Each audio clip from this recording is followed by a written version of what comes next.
Let's get some fabric selection tips from our interior designer, Strangis.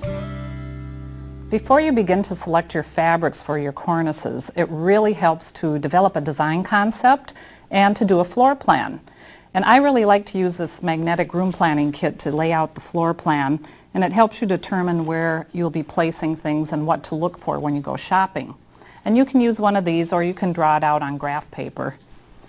And if you're struggling with developing a design concept, it really helps to go through some of your decorating magazines and tear out the pages of things that appeal to you.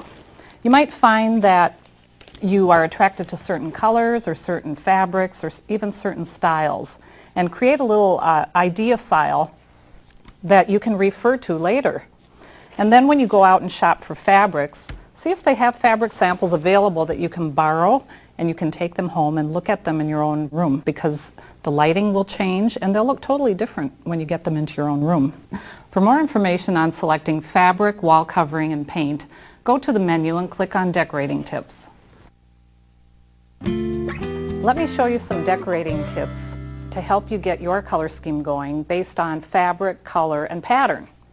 Now, this first scheme is contemporary, and we based it on this area rug. The turquoise and the brown are the main colors that we wanted to repeat. And so we covered the cornice in a brown and turquoise fabric and added this bold geometric pattern. And then I always like to look at a scheme for the potential wall color. And in this case, we have three options. We could either do the walls in a deep brown, use the turquoise, or do a neutral. And I think in this case, the neutral would be a great combination and the room wouldn't be so dark.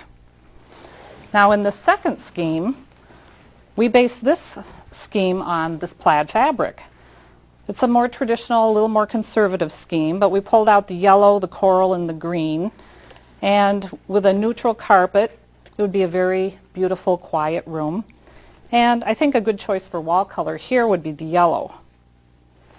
And then finally, this room is for a child, and it all starts with the wallpaper border. Really bright, fun, intense colors. And we pulled out the pink and the coral and the gold, hot pink, and then we found this wonderful rug to go with it. And because these colors are all so intense, I think painting the walls in a white would be a really good choice, because you need to give your eye a place to rest. Here's another tip. When you're working with a floral fabric, make sure you're aware of the direction of the pattern.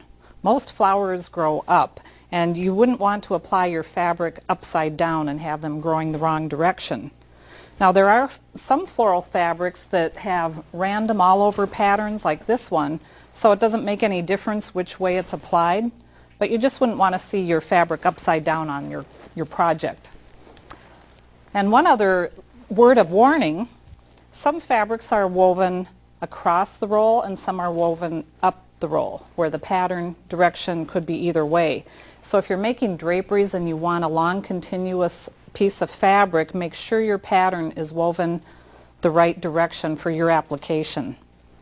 So if you think through your project, start with a plan and plan your paint colors, plan your fabrics, you'll end up with a beautiful project.